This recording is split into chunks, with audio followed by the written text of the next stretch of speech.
नमस्कार दोस्तों। आज हमारे पास एक मोबाइल आया हुआ है जो आसूस का है, आसूस जेनफोन मैक्स M1। और इसका फॉल्ट है आपका, इसमें नेटवर्क नहीं आ रहा है बिल्कुल भी। सिम डालने पे कुछ भी नेटवर्क शो नहीं कर रहा है। कस्टमर का कहना है कि ये चलते चलते ही ऐसे नेटवर्क अचानक से गायब हो गया था।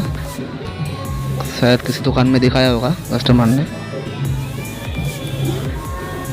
चलिए आप देख लेते हैं इस फ़ोन में क्या फॉल्ट आ रहा है।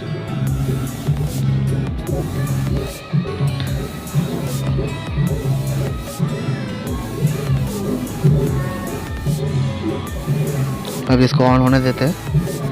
देखिए अब ये फ़ोन ऑन हो चुका है। देखिए हमारा सिम डाला हुआ है, जियो का सिम ऑन अवेलेबल दिखा रहा है। अभी हम चेक करेंगे इसमें। और दोस्तों, नेटवर्क का कभी भी आपके पास इशू है तो आपको बेसिक जो कुछ भी हो वो सब चेक करना होता है। अभी चलिए सेटिंग में जाते हैं, मोबाइल कनेक्शन में, और चेक करते हैं। हमारा सिम जो है वो ले रहा है मोबाइल नेटवर्क पे। देखिए हमारा 4G सिलेक्ट किया हुआ है सिम कार्ड में, हमारा सिम वन अवेलेबल दिखा रहा है। चलिए देखिए हमारा सिम जो कार्ड जो डाला हुआ है, लेकिन कुछ भी नेटवर्क शो नहीं कर रहा है। नेटवर्क के ऑप्शन में देखिए। चलिए इसको हम बाद में चेक करेंगे, पहले इसका IMEI नंबर जो होता है इसको चेक कर लेते हैं। देखिए इसका IMEI नंबर भी सही है। चलिए एक बार इसका जो नेटवर्क सर्चिंग मोड होता है उसमें हम एक बार नेटवर्क को सर्चिंग करके देखते हैं कि इसमें क्या दिखा रहा है। देखिए हमने सर्चिंग किया उसको नेटवर्क में, ये सर्चिंग भी ले रहा है दोस्तों। अभी देखेंगे जो इसका जो ऑपरेटर का जो भी नेम है, कुछ भी ऑपरेटर का नेम शो कर रहा है कि नहीं। देखिए इसमें एरर दिखा रहा है, कुछ भी ऑपरेटर का नाम शो नहीं कर रहा है इसका। चलिए इसको हम बैक कर लेते हैं।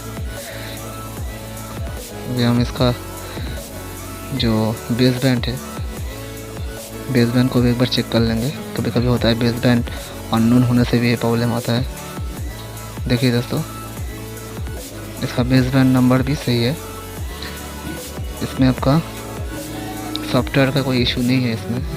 देखिए फिर भी ये नेटवर्क नहीं दिखा रहा है, नो सर्विस लिखा आ रहा है, बिल्कुल नेटवर्क नहीं दे रहा है।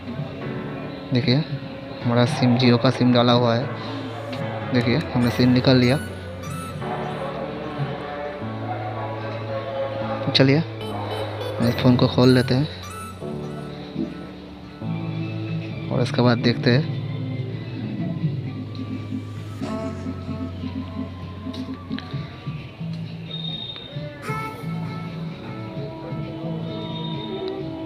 और इसको खोलने के टाइम में आपको थोड़ा सावधानी बरतना बहुत ही ज़रूरी है, क्योंकि इसका पत्ता टूटने का डर रहता है दोस्तों।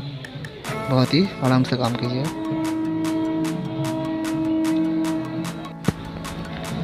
चलिए इसका जो बैटरी है तो बैटरी हम निकाल लेते हैं।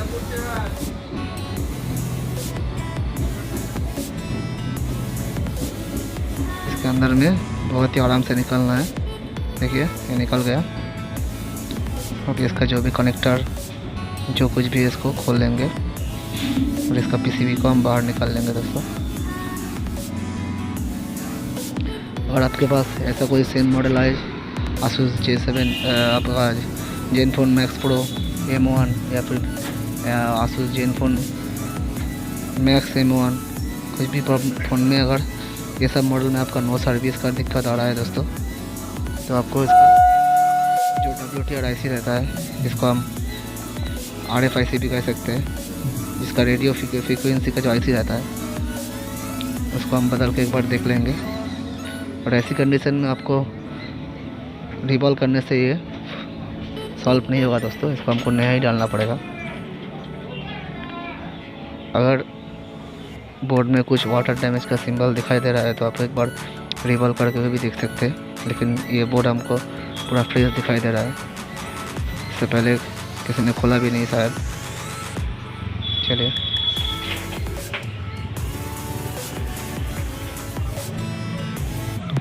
हम धीरे धीरे इसको खोल लेते हैं। कभी कभी होता है कि नीचे जो टीना रहता है वो किसी के अंदर सटा हुआ रहता है। देखिए इसका जो टीना था ये अंदर में चिपक गया था दोस्तों, इसलिए यह नहीं खुल रहा था। चलिए इसको हम अभी साइड में रख देते हैं, इसको निकाल कर।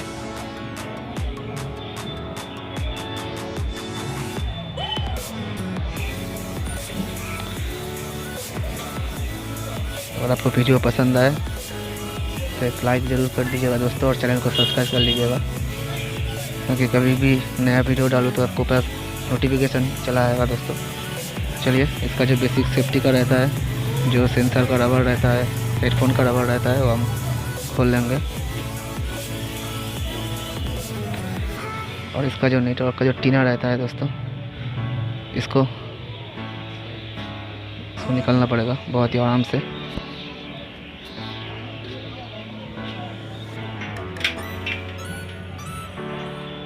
चलिए नेटवर्क का जो टीना है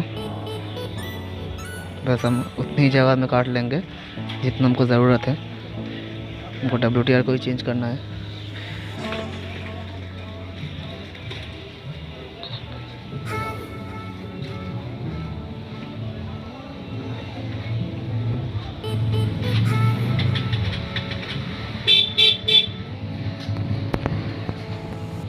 चलिए इसको हम इसी रजिस्टर में लगा लेते हैं।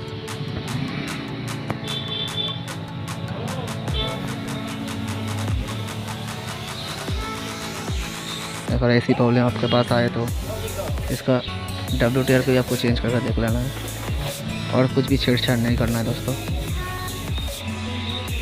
क्योंकि इसका ज़्यादातर इसका IC ख़राब होने से प्रॉब्लम आता है नो सर्विस का। और जिस मोबाइल में ये IC यूज़ किया हुआ है 2965, इसी का ही दिक्कत होता है। और इसको हम इसका वोल्टेज कितना WTR में आता है, कितना इसको मिलता है CPU से, पावर IC से, ये हम अगले वीडियो में आपको बताएंगे दोस्तों बारीकी से। इसको ऑपरेट करने के लिए भी एक वो वोल्टेज दिया जाता है इस IC को।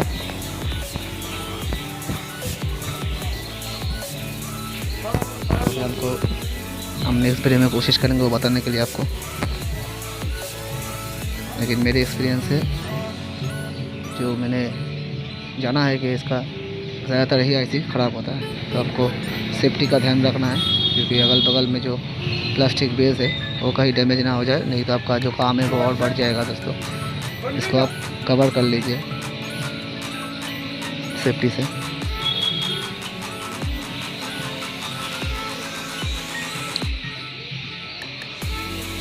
और IC निकालने से पहले आपको इसका जो नॉच पॉइंट रहता है IC का, और IC के बगल में जो लाइनिंग रहता है उसको भी देख लेना है अच्छी तरह से, उसके बाद ही इसको निकालना है। चलिए इसमें थोड़ा सा पेस्ट डाल लेते हैं और इस IC को निकाल लेते हैं।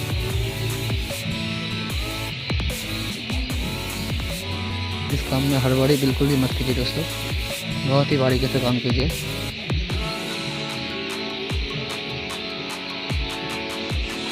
और हीट आपको इस IC को निकालने के लिए आपको 360 या 370 के करीब हीट रख सकते हैं, और एयर आपके ब्लोअर के हिसाब से। ज़्यादा हीट इसमें मत डालिए, क्योंकि ये IC बहुत ज़्यादा ख़राब होता है। ये IC अगर आप ज़्यादा हीट डालेंगे तो आपको नया IC बिठाने के बाद भी आपका ये प्रॉब्लम सॉल्व नहीं होगा। देखिए अभी हल्का हाथ से इसको हीट करना है घुमा घुमा के। जब IC का नीचे का सब जो बॉल रहता है तो अगर पिघल जाए तो इसको निकाल लेना है बाहर।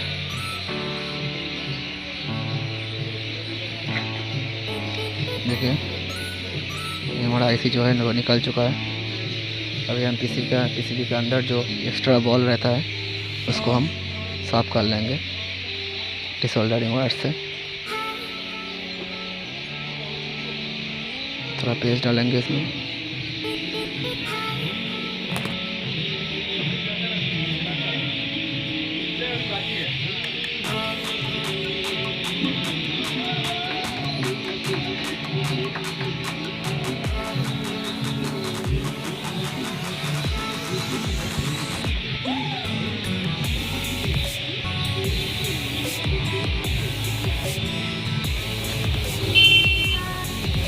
धीरे धीरे से आपको साफ़ करना है। और आपको इसका एक बात ध्यान में रखना है कि अगल बगल में जो कंपोनेंट होता है वो कहीं आपस में शॉर्ट ना हो जाए, क्योंकि यही आईसी आरएफ सिग्नल को मॉडिफाई करता है, जिससे आपका जो नेटवर्क का जो ऑपरेटर होता है यही आईसी इसको ऑपरेट करते हैं।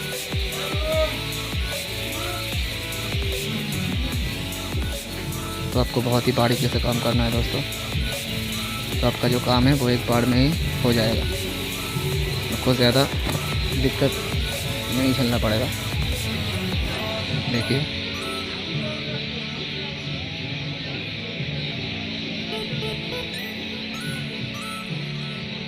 इसको एकदम बिल्कुल भी इसमें जो है वो बॉल नहीं रहना चाहिए, उसको पूरा क्लीन करना है, बिल्कुल क्लीन कर लीजिए। उसके बाद इसमें नया आईसी डालेंगे।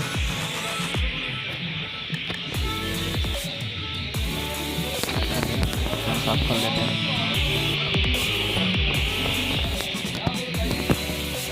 देखिए हमारा आईसी का जो बॉल है नीचे पे जो प्रिंट है वो पूरा साफ़ हो चुका है।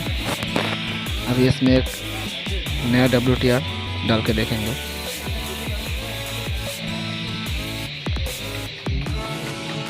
और जो भी काम कीजिए साफ़ सुथरा कीजिए दोस्तों।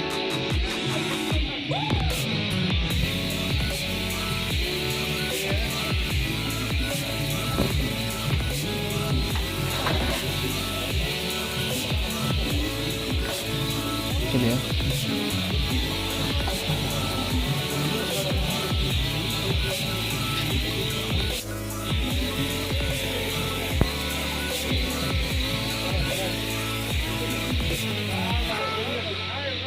देखिए ये हमारा नया आईसी है 2965 जो हमने मार्केट से परचेज़ किया है दोस्तों।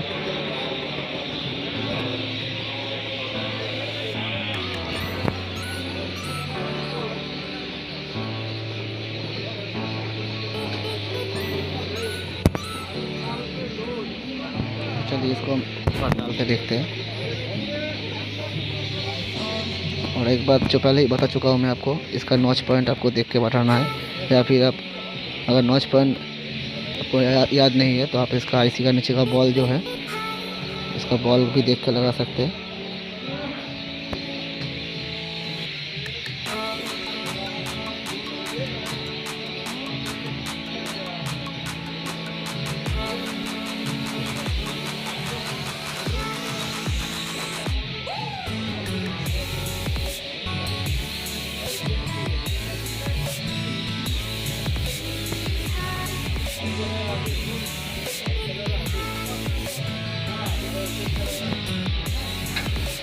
चलिए इसमें हम थोड़ा सा पेस्ट डाल देते हैं।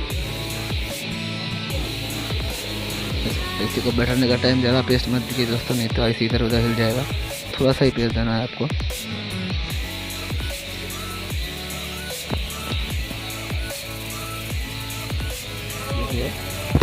तो पेस्ट देने के बाद हल्के हाथों से पेस्ट को मेल्ट करना है। उसके बाद आपको आईसी को उसके लोकेशन को देख के आईसी को लगाना है। चलिए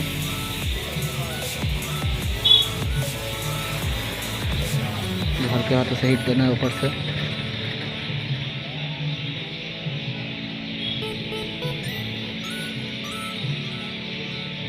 तो इधर में यह अटक रहा है।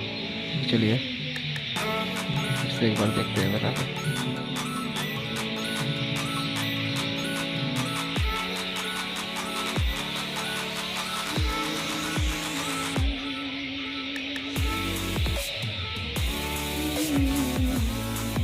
हल्के हाथों से हीट देना है इसको। जब आपका नीचे का बॉल हल्के से बैठ जाए तब तक इसको छोड़ देना है। हल्के हाथों से घुमा के हिट देना है। देखिए फिर से थोड़ा सा पेस्ट लेना है आपको।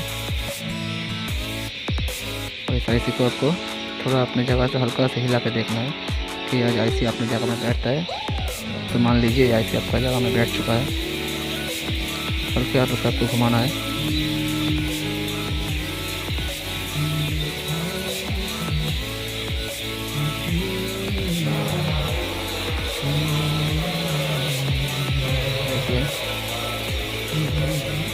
खोल के आते थे, इसको हिला के देखना है। देखिए ये अपनी जगह में बैठ चुका है। तो चलिए देखिए IC जो हमारा लग चुका है अभी, इसको हम थोड़ा ठंडा होने देते हैं, उसके बाद चेक करते हैं जो हमारा प्रॉब्लम था वो सॉल्व हुआ है नहीं। देखिए फिर से इसको हल्के से हिलाएंगे हम। अगर देखिए हिल के अपनी जगह में बैठ जा रहा है। अगर नीचे का बॉल कोई भी इधर उधर हो जाता है तो इससे आपका जो IC परफेक्ट जगह में बैठ जाएगा। देखिए अभी बैठ चुका है।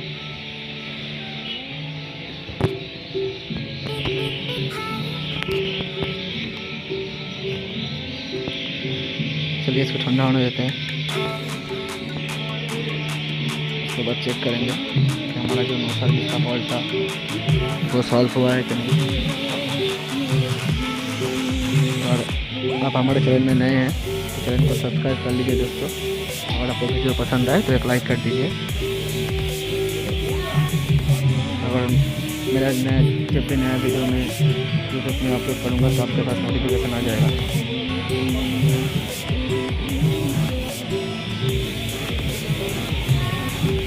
चलिए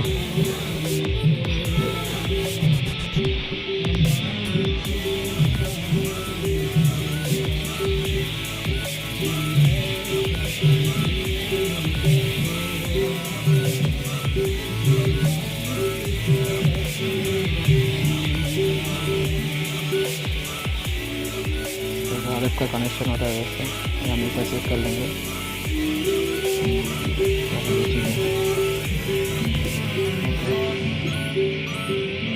ठीक है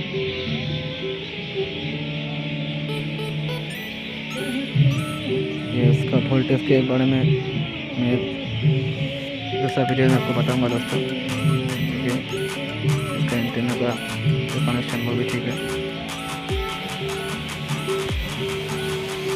सारे पैसे को ऑपरेट करने के लिए कौन से वोल्टेज आता है, क्या वोल्टेज में ऐसे काम करता है, इसका ऊपर में ये जो बनाऊंगा आपके लिए। इसको अच्छे से साफ कर लेते हैं। चलिए अब इसको डाल के देखते हैं जो हमारा प्रॉब्लम था नो सर्विस का वो सॉल्व हुआ है कि नहीं।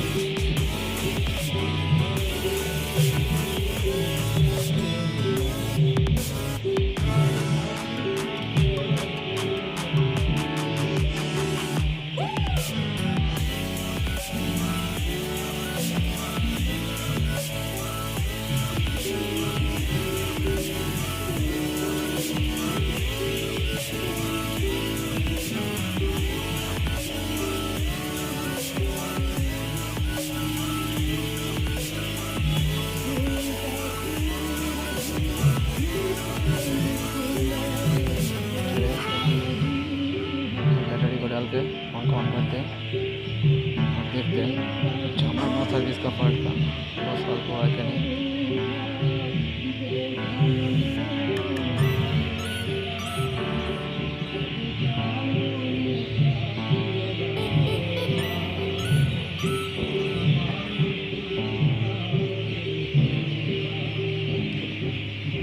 हम सिम डालेंगे।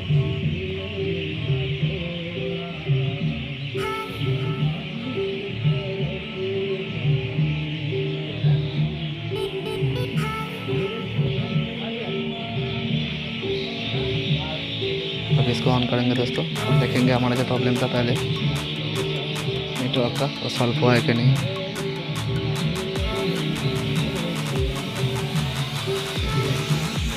ऑन हो चुका है, इसको कंप्लीट ऑन होने देते हैं।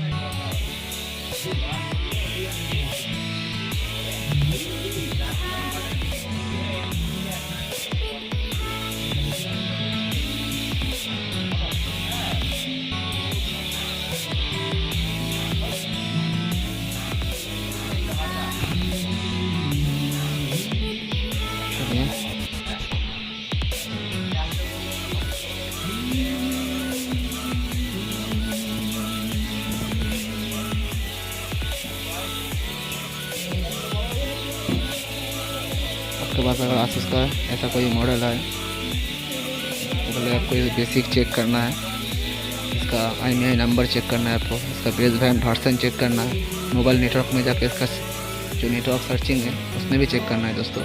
अगर मान लीजिए इसमें सर्चिंग में आपको ऑपरेटर नाम जैसे जियो, वोडाफोन, एयरटेल का ऑपरेटर नाम शो कर रहा है तो आप इसका जो 4G PAIC होता है इसमें उसको भी एक बार बदल कर देख सकते हैं।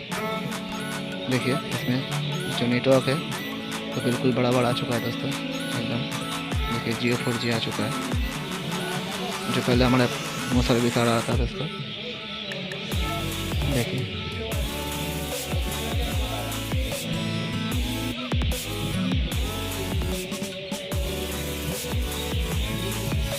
इसका फुल वोल्टेज आ चुका है, इसका जो आपका जो ये नेटवर्क का जो पूरा फुल नेटवर्क आ चुका है। देखिए अभी हम इसको चेक करेंगे। देखिए इसमें कॉल भी जा रहा है।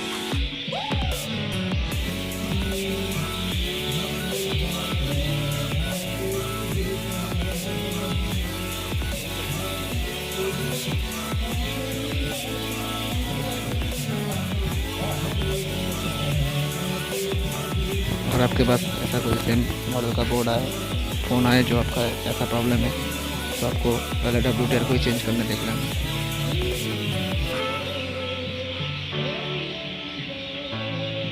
ओके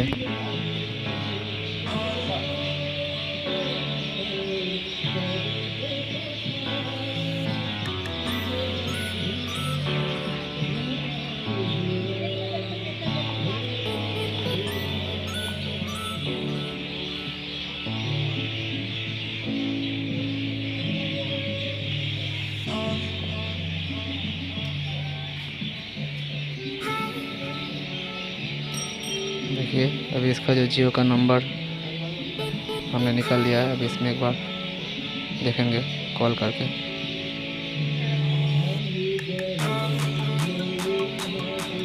देखिए अभी इसमें कॉल जो है वो आ रहा है दोस्तों।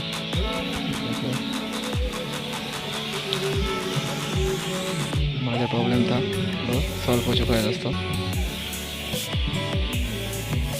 अगर आपके पास ऐसा कोई प्रॉब्लम आए तो आपको यही ट्रिक आजमाना है दोस्तों। सब कुछ पहले चेक करना है और पहले आपको डायरेक्ट इसका IC चेंज नहीं करना है दोस्तों। पहले आपको जो बेसिक काम होता है नेटवर्क का वो आपको पहले चेक करना है।